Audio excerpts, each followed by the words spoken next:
today on the Unsettled we have a mascot whose name is Lady, and a companion of the channel now. Will probably might come back again, depends how much you like it. Don't know who you are. Right. yeah, sure. Right. So we're going to get rid of the mascot, so that's our gremlin. That's just a tease, that's an actual tease. Do you want to keep her on your lap or? Yeah. Okay, so on today's episode, we'll just get straight into this unsolved case. And as you probably clicked the video, you now know what the case is about, and it's the famous Black Dahlia. So we're just going to get straight into it. But if you like our content, don't forget to like, share and subscribe, and hit that notification bell so that you can keep up to date.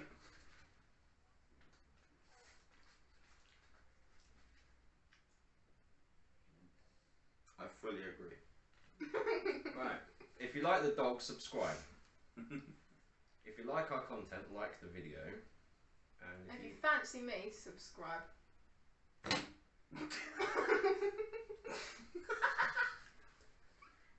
You know what? Don't bother. Right, so January the 15th, 1947, the remains of a 22-year-old Elizabeth Short, or commonly referred to as a Black Dahlia, was discovered by Betty Bursinger on the block of the 3800 Snorton Avenue. You know a lot about Snorton, didn't you? In Los Angeles with her child. Do you need to put her down? Yeah, she's actually a bit wiggly. Okay. She doesn't like being up. Right, say goodbye. There we go. Bye. There we go. Right, we'll take your book. Oh, ah, you pushed me off my chair. It's my chair. Don't know what you're on about. You're just a guest. Right, so they discovered the body with her child. The body was cut in half, legs apart, and as we know it, a Chelsea smile slipped from the corner of her mouth up to the other side. Joker-esque. Right. Her body was pale as snow and drained of blood. Yet again, another mistaken mannequin. Another mistaken mannequin. The body was cut with surgical precision, leaving no trauma to any organs or bones.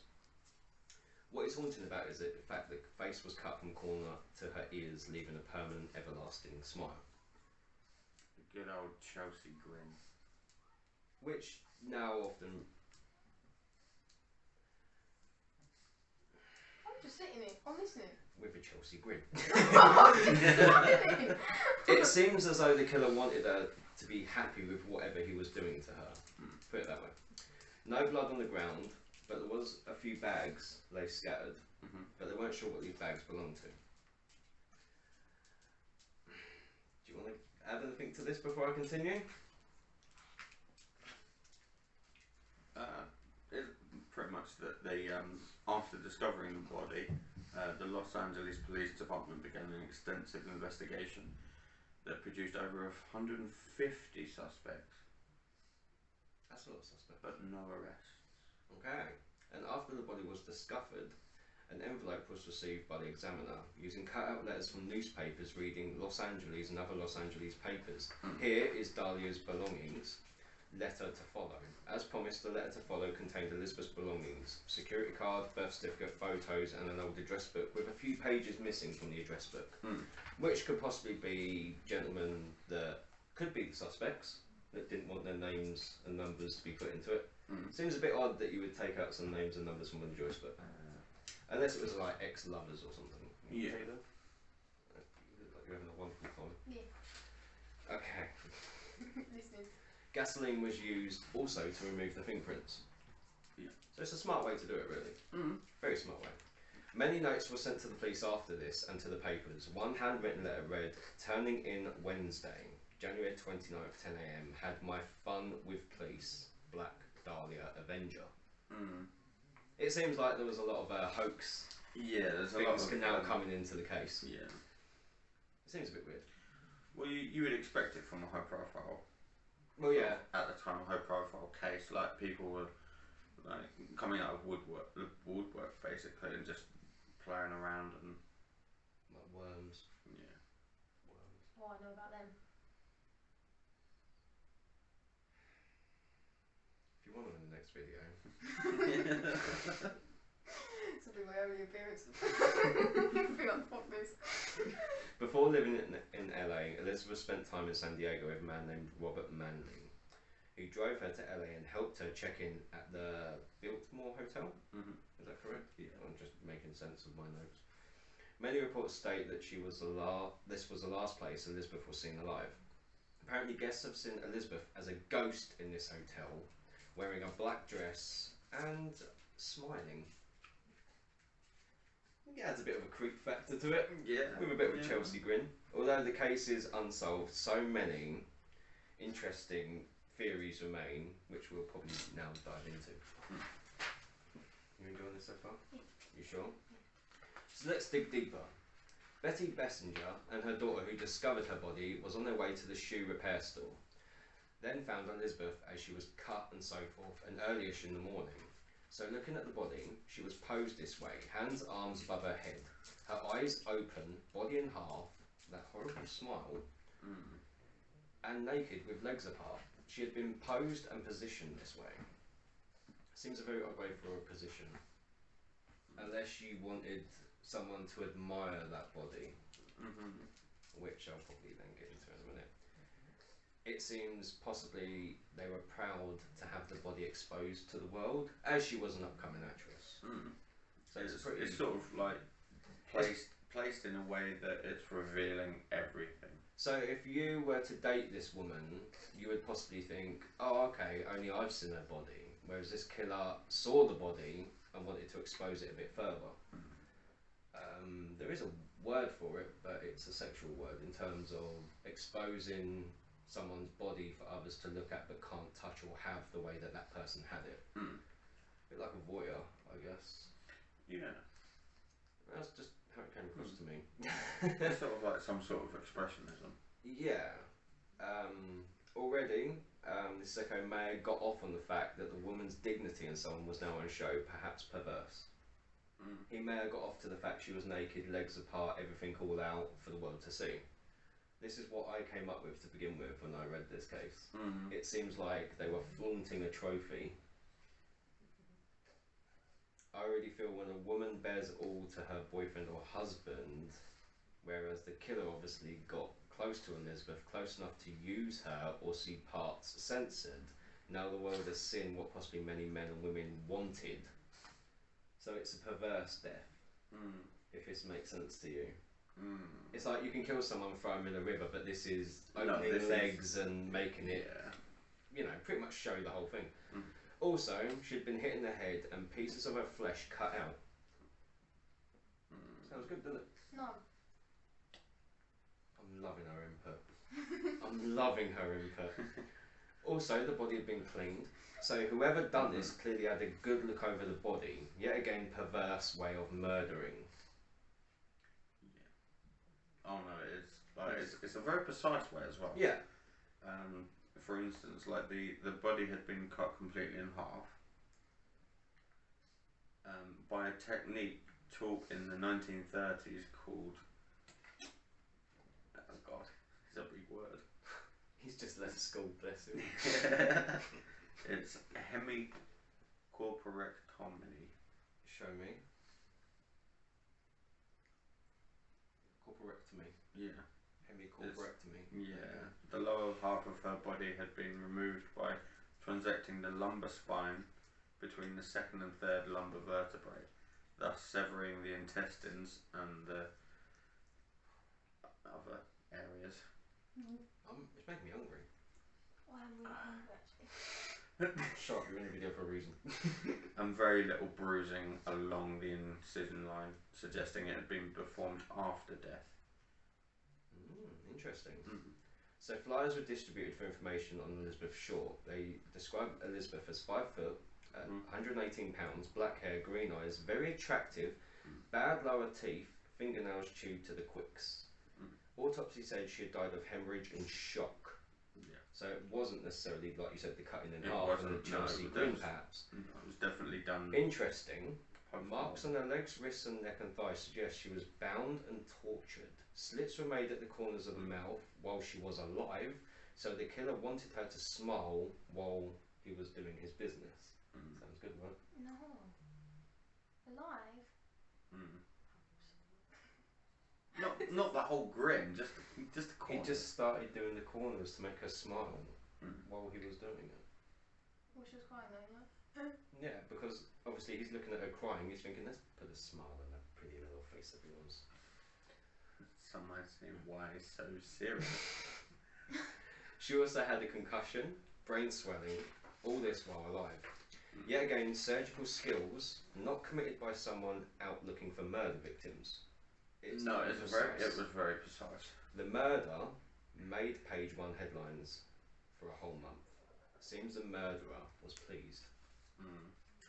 The police contacted 75 men in the address book and questioned over 100 suspects. Many said they met Elizabeth briefly. Yeah. She's a bit of a harlot, not gonna lie.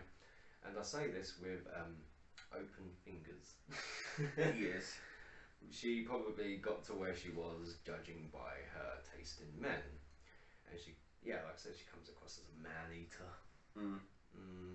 The police managed to find fingerprints on one of the letters, but no match in the town's database. So it could have been out of town killing.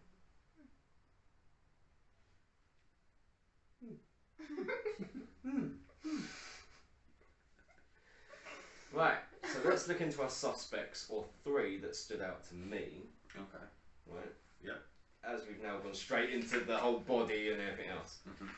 Okay, one I already mentioned earlier, that is Robert Reed Manley. His relationship with her a month before her death. He spoke to her at the bus stop, asking her for a ride. This is how they met. Okay. He asked her for a ride. He was persistent. She ended up talking to him, then became somewhat romantically involved. I say romantically involved, it's more of a friends with benefits, probably. Why'd you look at me when you said that? I'm just trying to involve you both. Yeah, right, yeah, okay. Friends with benefits. Oh, why'd you look at me when you said that? Yeah. Friends with benefits. He told police he dropped her at the hotel on January the 9th, so as I said, it seems this was the last place she was seen alive, and she could have been held captive for 6 whole days. Right. Robert happily took polygraph tests. 2 of them both indicated he was talking or telling the truth. Okay. Okay? But we've polygraph covered tests don't often work. Yes. But in 1954, doctors gave Robert sodium pentothal. Oh, the truth serum. Apparently a truth drug. They then questioned him about the case. Again, he seemed innocent. Fucking truth drug. There's no such thing as a truth drug, it's a fucking placebo, you dumbass. Robert died. I don't know. Right. Robert died January 9th, 1986, after he suffered an accidental fall in his home. 39 years to the day he last saw Elizabeth Short alive. Was he committing suicide and living with the guilt, perhaps? Does it add up? No, it doesn't. This is the Unsettled. We don't know what this place. Told you, I don't know who you are. I just found you on the street. Don't you mean we found you? Otherwise, whose place is this? So you found us and took us where? I didn't take you anywhere, you took me. Right, that's what. But I came to you. Just keep it, just keep going. Does that mean we're popular? Yeah, we'll have friends. Yeah, like I said, was this coincidence, guilt, accidental fall? Seems a bit weird. It does seem quite weird. It does seem weird. I love this to house, the but day it as well. It seems a bit weird. Like, I mean, to the day as well. Well, Like, fucking neckache being an owl. oh no. There we go. Right. What was that? That was our. I missed out, do it again. Doesn't have the same effect, does it? No, it doesn't. It doesn't. I felt that too. Yeah. Our second suspect that I've chosen. In 1997, the LA Times interviewed Ralph Asdal. The detective Asdal claimed. Detective Asdal? As does fuck all. Claimed. Fuck you, BD. Lovely. Yeah. Right. Claimed that within a few weeks he'd found the man responsible for Elizabeth's death. No, this was Detective Ralph Asdal found the man. Okay. Allegedly, right? Detective, yeah, okay. He had received information on the man in the area where Elizabeth's body was found. Also, a black car was seen around that town that evening, driving slowly in the area. Asdell found a man matching the description he was given. His car repainted after the death. Right? Dodgy that one. And it was exactly the one that was seen. But no hard evidence. So he couldn't confront his suspect, so the detective eventually let this man go. No hard evidence, even though they've got the car. Sprayed the car a different colour, mate. Yeah, but there's still hard evidence. Mate, yet again, like I said, the LAPD and the police force are shit. No one knows what's Probably going on. drunk anyway. Right, the third suspect, Dr. George Hoddle. This is who I think done it. Okay. Right, pay attention. Okay. You're learning stuff. Yeah. Many believe at the time detectives and officers interacted with this man during their time in the force. Steve Hoddle, retired LAPD detective, worked on 300 plus murder cases. Steve said and published the murderer was Dr. George Hoddle, the detective's own father.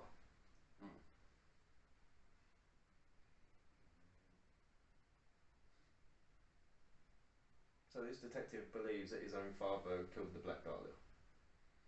Why? I'm glad she asked. Why? Shane, why? He was a wealthy doctor. He was a wealthy doctor. Beep it! Right, he was a wealthy doctor. He had high IQ, good looking. Dr. George Hoddle had everything.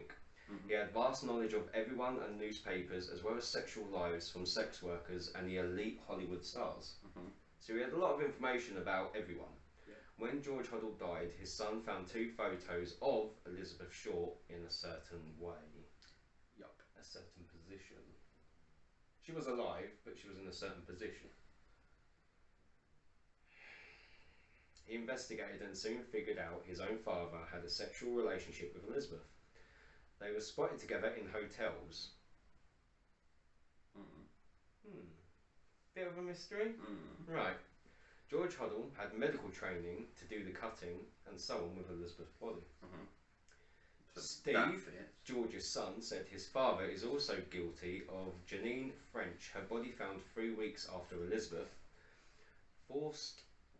She was forced to have sex and her head and body found posed much like Elizabeth's was. This woman's body had engraved BD, engraved Black Dahlia, on her body. Okay, so 3 weeks after. It's going in, yeah? Okay. Yeah. Okay. So he had engraved BD, the Black Dahlia, in red lipstick. Letters sent after Elizabeth's death matched George Hoddle's handwriting. Does this seem a bit weird to you? Also, the BD on Janine French's body matched George Hoddle's handwriting after the forensic expert did handwriting analysis. It's not always correct handwriting analysis. No, but he put they used him writing police department as PD. Yeah. But the D was pretty much exactly the same, and obviously the B is basically a P with an extra bit at the bottom. So they kind of done a very slight similarity through it. So there was a lot of evidence against this man. I would also like to say that this case as well is also linked with the lipstick murders. Are we gonna go? It's purely. You basically stated it. That's exactly how, like, the Herald Express covered the story. Okay. So they've done this link because on the lipstick murders, the ladies were roughly killed in the same way. Nice. They wasn't decapitated, but they were killed and posed. Look, I'm just helping you. You know what? They were killed. They were killed and posed with on their stomachs written "Fuck you, BD," as in "Fuck you, Black Dahlia." Okay. So that's the common. What's your link. question? Where did Black Dahlia come from? So in every case they always decide to give a name. Yeah, it's like 2 short names as case file. Yeah. So you'd have like. She actually resembled the Black Dahlia, which is, I think, is a plant. I don't know. Drop a comment below. What does Black Dahlia? Why would they write that on their head though? They didn't write it on their BD. head. BD stood for Black Dahlia, e.g. they were taunting the police. Yeah. Oh, okay. And Yeah. that's why, I get it now. that's Yeah, why I get it, there's I the get it. link to the lipstick murders, but Right. Evidence also shows George had 50 pounds of concrete delivered to his home on January the 9th, 1947. Steve claimed in photographs of the Black Dahlia, when they took photographs, that bags of similarity to the concrete was around the area. Coincidence, I very much doubted. Exactly. And you can look at the pictures and you can actually see certain bags in the background of the Black Dahlia's body. Also, George drove a black 1936. I have no idea what I've written there. Card? Pecky Land. Pecky Land. That's what it says. Right, either way, he drove the same car that was spotted in the area, which was even more similar to the black car witnesses say they saw. Fucking hell. Steve also said his father, George, was obsessed with abstract paintings of people and loved the surrealism of bodies cut in half, disfigured. And moved around. Is it possible he was inspired to cut and wreck Elizabeth's body for art? Oh, this is where, right, so I will like to say, viewer discretion advised, because this is where it gets a bit more sick. Maybe it was a sick attempt. Tamar Hoddle said her father would host parties with celebrities and artists. So this is George's daughter, right? Okay. George was obsessed with the, with the whole, the macabre aspect of bodies. Yeah. And he would also get his daughter, as a child, to pose nude for a said artist in a certain way. Okay, the artist was Man Ray, I think. Okay. Right? And he took photos of his daughter naked with her father's consent. This artist was the one who did the abstract paintings and photographs, right? Yeah? Well, that's kid's dad was sick. So his daughter ran away from home and reported him to the police. She also told the police her father tried touching her, oral sex, at the age of 11 years old. George offered his own daughter to his friends for sex when she was just 14.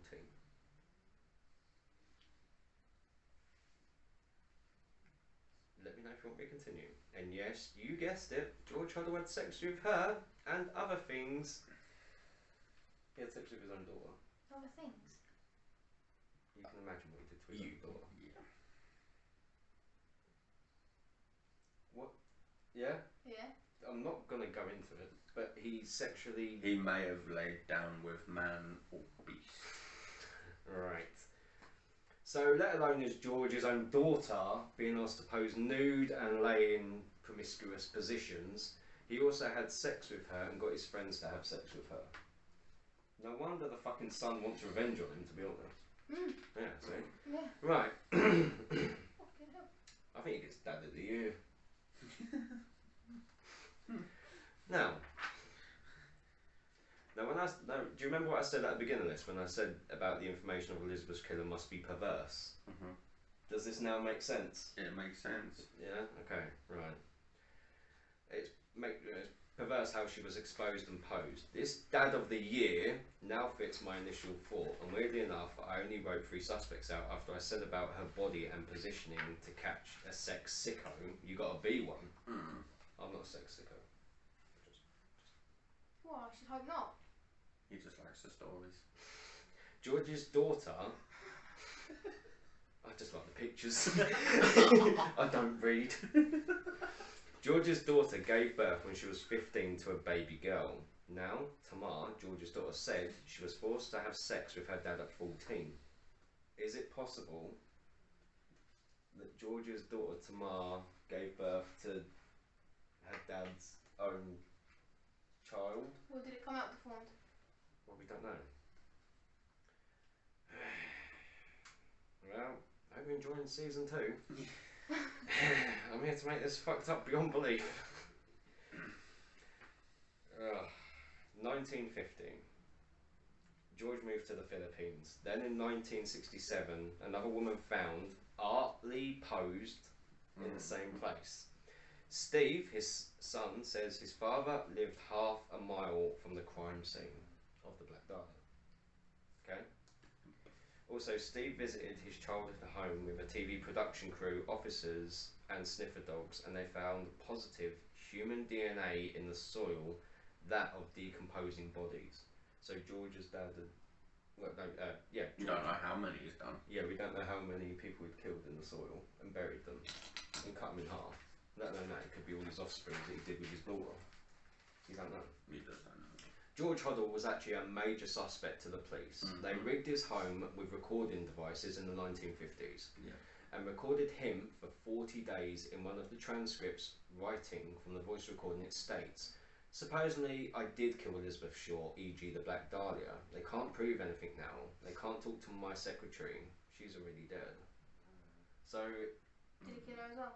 we don't know. We But don't it know. seems like it's more pointing towards him, considering they heard this on voice recordings. Makes sense? You enjoying this? Yeah. Yeah. Interesting. Right. Anyway, another transcript describes a woman being attacked in the home. Get all of these recordings and so on, apparently eliminated as a suspect. So despite him saying, "So what if I killed the Black Dahlia," and you can hear a woman obviously in pain in the house, like in the recordings, it didn't rule him as a suspect. Doesn't make sense, does it?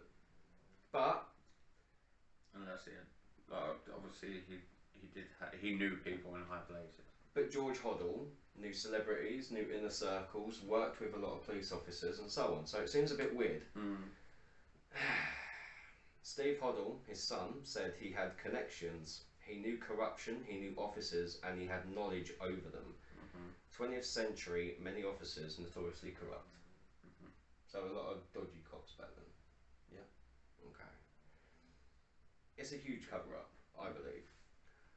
Also, Definitely seems much of the Black Dahlia evidence, even the tapes on George Hoddle, soon went missing. Despite this case being so damn unsolvable, yeah. it seems pretty solved. Don't you think? But is it that thing of too much evidence? Do you reckon they're lazy? It's not too much evidence. What do you reckon? I think he did it. Why? Because everything's there. He basically said it. What do you think, Will? Would you like to add anything to this? We're sharing a chair. It's very awkward. My bum has gone numb. There was also another claim to be another this time a daughter. Yeah. Called Janice Knowlton. Okay. So she was 10 years at the time of Short's murder, and she claimed her father, George Knowlton, beat Short to death with a claw hammer in a detached garage at the back of their home in Westminster. I'm saying, if you beat someone She with a claw also hammer, published a book entitled "Daddy Was the Black Daddy Was the Black Dahlia Killer" in 1995, in which she made additional claims that her father sexually molested her. The book was condemned as trash by the Knowlton stepsister, Jolyn Emerson, in 2004, who stated she believed it, but it wasn't reality. okay. I know because I lived with her father for 16 years. Additionally, Detective Sergeant John told at the Times that the Knowltons' claims were not consistent with the facts of the case. I'm just saying, if you're going to bludgeon someone with a hammer, there'd be more damage than the Chelsea grin. Yeah. And And a claw hammer as well. It's a bit of a sloppy killing. It is. Considering Elizabeth Short had been drained of blood, covered in petrol, so no fingerprints could be found. Legs wide open, posed in a sexual way. It's. So what do you think? As apparently this case is unsolvable. Nah, they solved it. Who solved it? They did. Look, all the evidence is there for him. It is. What do you think?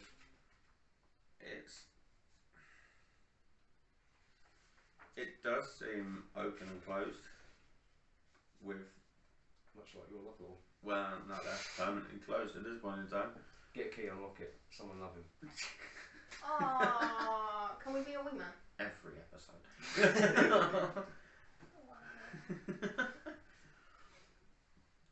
But to me, it There's a doesn't lot add up. pointing There's to too him. much. There's a lot pointing to him, but do you think it's just because what he did to, obviously, his own daughter that his son now wants revenge, perhaps?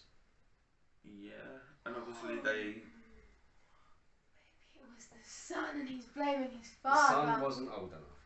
Yeah, it would have been about 3 at that time. Surgical precision of a 3-year-old. Right, scrap that one. Surgical precision of a 3-year-old. Good attempt. Can't even make a plasticine model accurate, let alone cut someone in half clean. Some 3-year-olds are quite psychotic. Well, yeah, no, true. Yeah. Anything you want to add? No, all I would say is they made a hell of a lot of money off of this case. Well, yeah. They've made countless books, countless TV shows, like featured an American Horror Story, like featuring shorts of spooky little girl, that kind of aspect, and it's just, and then again in 2018 with Return to the Murder House. It seems like a sloppy way of covering up someone. Yeah, but But then they've done it in such a well. Well, that's the thing with all the connections that this bloke has. It's You so would- easy it to was- yeah, eradicate evidence. Yeah, like sweep it under the carpet, move on. They got their kicks, they got their jollies. They've got their jollies.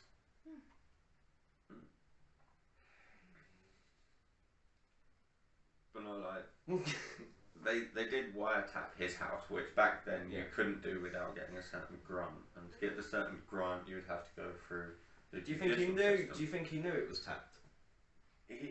Obviously he knew with the connections that he had. No, So you reckon he literally said, "So what if I killed the Black Dahlia?" No Yeah, one's they ever can't gonna prove know. it now Did anyway. he say that, do they? Himself? Well, we don't know. They don't know who the conversation was with. But if they've rigged the place. Yeah, but they couldn't figure out who he was talking to. They just heard that line and thought, it's the same as, you know, the whole a woman But then it's screaming that in the thing- background. Is that thing like you can't? Yes, okay, he said that on there, but you can't use that as evidence. No, because Because it's not willingly it's gone in not- there and yeah, gone, I it's- killed the Black Dahlia. It's not. Yeah. So, do you reckon it is too much evidence pointing to one person? Maybe it's the son getting revenge on what the father did, you know, raping his own child and having another child with his child, and Maybe. what do you think? I don't know. I think it could have been the first guy. I mean, there were so many names and numbers missing out of her address book. This is what you get for being a harlot. It's like, why would you eradicate? It's what you get for sleeping around with so many men. This is what you get. You get bludgeoned. One gets jealous, that's it, they're going to fuck you up. Hmm? Take note. Ooh. Cerebral hemorrhage resulting from homicidal violence. What a title. Is that what you want to title it as? I'll tell you what, do you want to end us out? Do you want to tell people to like, share and subscribe and say we're the Unsettled and you're a guest and... I'm the guest and they're the Unsettled. And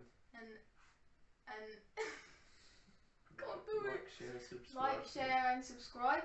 Yeah. Anything else? And comment down below that you love Lady. Because you told him to. Okay. Yeah. And if you got any other cases you want us to delve into, drop a comment below along with that I love Lady.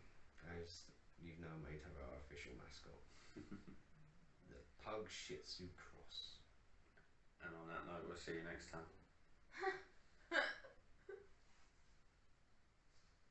I've irritated you this whole time, haven't I? No. Yeah, How was that fun? That was fun. How?